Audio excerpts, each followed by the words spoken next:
बड़ुसुआरे हो तुणुसुआरे पाणिया डाकुची रोष दुआरे हो बड़ुसुआरे। आमर बहुत माने वाक्य अच्छी जोड़ा कि बाहर को सेगुड़ा के आसेनी ये भाव में विभिन्न प्रकार लोक कहीं रोषर भितर को जावाक क्या परमिशन नहीं समस्त रोष दुआर पाखे रे पाणिया रोष दुआरे रमको डाक आम नबू काठवाला सी आणिक रोष दुआरे दब जो मैंने सब जिनस जोगाणिया से भी आसी रोष दुआर देवे रोष भितर पशिबार अधिकार कहार ना केवल सुआर महासुआर एवं पूजा पंडा छाड़देले। आम रोष घर मुख्य देवी हेले माँ दक्षिणी कालिका सदाबले आम तांको पूजा करी तांकरी सिंदूर लगेगी भितर को जाई थाउ एवं रोषर मुख्य हेले गणेश सेठी गणेश होचंती बलदाता कहीं महाप्रभुंकर एते भोग रोषेई करवा बिना बलर केवे संभव नुहे तेणु गणेश हेले सेठी बलदाता एवं आम जेतोले रोष घर को जाई थाउ गणेश को प्रथम प्रार्थना करि थाउ हे प्रभु हे विघ्न विनाशक आमको देहरे एते बल दियंतु महाप्रभु भोग रांधिकी आम जमी हालिया न हबु एवं निर्विघ्न रे हो हांडी फाटी न जाऊ जो चुली ऊपर जो माटी हांडी ना बसले फाटी जीव हांडी फाटी न थाउ तेणु महा गणेशंकर कृपारू केबे हेले से हांडी फाटी न थाए जदि आमे कौन भूल करिथाउ आम तरफरु ताहाले से हांडी फाटिबो फाटला रे तू कौन करिके आइछु रे देखो आमर बहुत गुड़े बारण अच्छी जमती आम माकड़ गुओ कुदिले छुआ हबू गाधेबू जमती गला बेले पाटे जदि क्या छुई थबू ताले भी छुआ हलु कि अलग विभिन्न एमती कारण अच्छी जदि आम से न मानि गोलई देबू ताहले यही सब विघ्न होता है तेणु आम चेष्टा करूँ जे शुद्धपूत भाव में आम केमती जीवु कहीं ना जदि आम जीवु हांडी तो फाटो आमर देह मुद फटका हम ताकू देखिकी समझते जाणीजे जे आज किसी भूल कर कहीं कलिजुगर एकमात्र जगन्नाथ होती जीवंत ठाकुर जे कि एडे एडे आखिरे सब देखुंत किए कौन करुच्ची आप कहते ये एत कला तार किसी है से सांगे सांगे फल पाँच सांगे सांगे बाहर को प्रकाश होनी किंतु होची आमे माने तार अनुभवी अनुभव आम एगुड़ा सब देखीचु आम अनुभव महाप्रभुंर रोषशाला हूँ गोटे चमत्कार पृथ्वीर गोटे चमत्कार आमे सारा भारत वर्ष बुलीचु यही भाया रोषशाला बा यही भाया हवा आम कौन सी जगह देखी ना महाप्रभु दिनचर्या जो रोषशाला अच्छी ताकू परिष्कार पाई गोटे 3 थाकिया तदारक कमिटी अच्छी प्रत्येक दिन बड़ सिंहार सरिला परे धो पखाल गोबर पाणिया रबड़िया यही प्रकार सेवायत मैंने भितर को जाती एवं रोषघर भितर थिबा समस्त द्रव्य ताकू सब बाहर करि आमर रोषघर भितर पानी रखा जाई परिबो नाही पूर्व दिन काम होगापाईका लुण हलदी आपण मैंने जो बड़ी जाऊँगी रोषघर रखी दौरान ता परदिन व्यवहार करुँच जोटा कि रोषघरे रहीपर ना जी चाउल जीव जी कुड़िया जीव आती सब द्रव्य जीव सब व्यवहार हम जदि व्यवहार न हो पारा बड़ सिंगार बेश सरला ताकू धो पखाड़ आसिक सब फिंगिदेव किसी रखनी माने गोटे चाउल भी रोषघर भितर रही आ जो कुड़िया गुड़ा रही थो बाड़ी भांगीदेव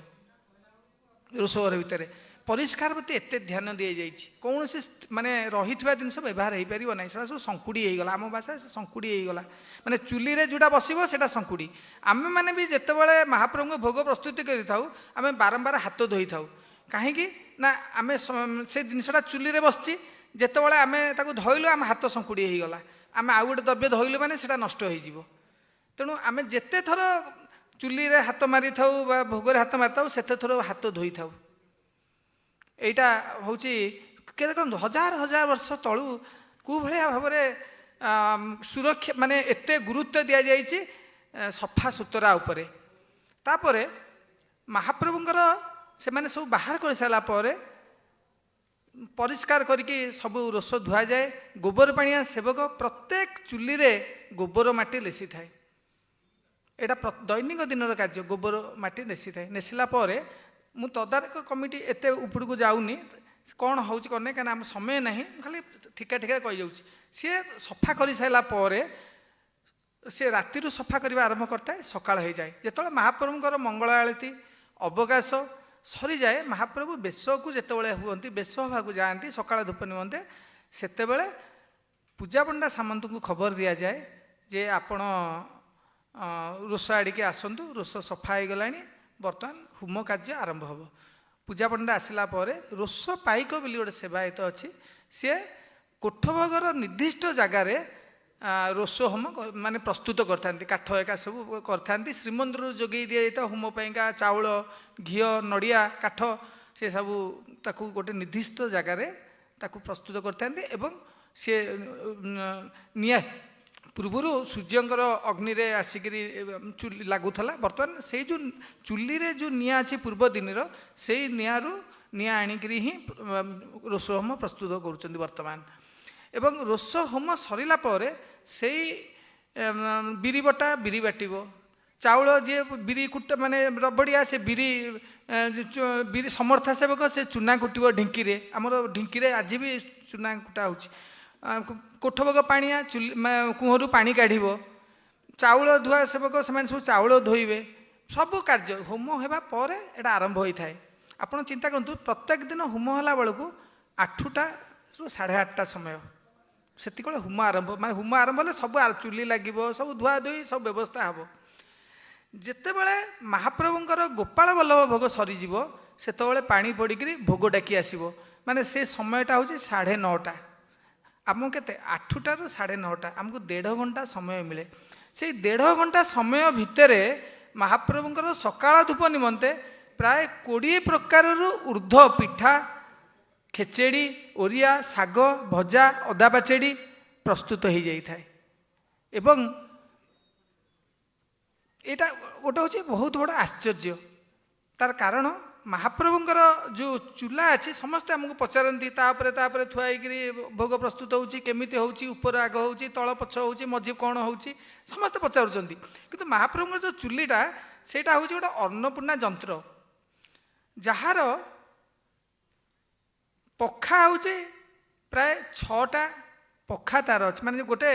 ଆପଣ ଦେଖିବେ ଗୋଟେ ପଦ୍ମ ଫୁଲ ଯେମିତି ପୁରା ଖୋଲି ମାନେ ପ୍ରସ୍ଫୁଟିତ ହୋଇଯାଇଛି, ପୁରା ଖୋଲି ଯାଇଛି ତା ପାଖୁଡ଼ା ଗୁଡ଼ାକ, ସେ ଚୁଲା ହେଉଛି ସେଇ ପୁରା ଗୋଟେ ଖୋଲା ପଦ୍ମ ଫୁଲ। ଆମର 3 ପ୍ରକାର ଚୁଲି ଅଛି। ଗୋଟେ ହେଲା ଭାତ ଚୁଲି, ଯେଉଁଟାକି ପୁରା ପଦ୍ମ ମାନେ ଖୋଲା ପଦ୍ମ ଫୁଲ ଭଳିଆ। ଆଉ ଗୋଟେ ହେଉଛି ପିଠା ଚୁଲି, ଯେଉଁଟା ପଦ୍ମ ଫୁଲଟାକୁ ଆପଣ ଓଲଟେଇ ଦେବେ, ଓଲଟା ପଦ୍ମ, ସେଇଟା ହେଲା ପିଠା ଚୁଲି। ଆଉ ଗୋଟେ ଅଛି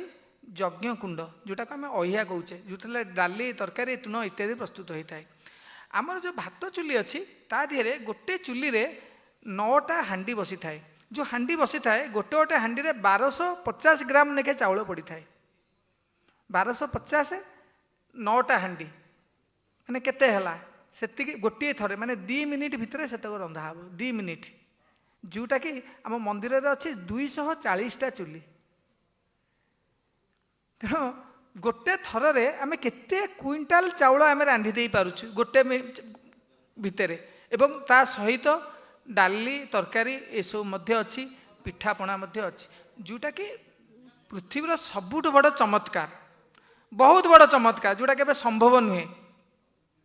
ଏବଂ ଯେଉଁ କାର୍ଯ୍ୟର ବିଭାଗକରଣ ଯେଉଁ କରାଯାଇଛି, ସମସ୍ତେ ଅଲଗା ଅଲଗା କାର୍ଯ୍ୟ କରି, ଯେମିତି ଆପଣ ଜାଣିଥିବେ 36 ନିଯୁଗ ଶ୍ରୀମନ୍ଦିରରେ କାର୍ଯ୍ୟ କରୁଛି, ଠିକ୍ ସେଇଭଳିଆ ଭାବରେ ରୋଷ ଘରେ ମଧ୍ୟ ଗୋଟେ 36 ନିଯୁଗ କାମ କରୁଛି। ଯେଉଁ ଅନ୍ନକୁ ସ୍ୱୟଂ ମହାଲକ୍ଷ୍ମୀ ପ୍ରସ୍ତୁତ କରିଥାନ୍ତି ଏବଂ ଜନାର୍ଦ୍ଦନ ତାକୁ ଭୋଜନ କରିଥାନ୍ତି, ତାହା ବ୍ରାହ୍ମଣ କ'ଣ ଦେବତାମାନେ ମଧ୍ୟ ପାଇବାକୁ ଆଶା ରଖିଥାନ୍ତି।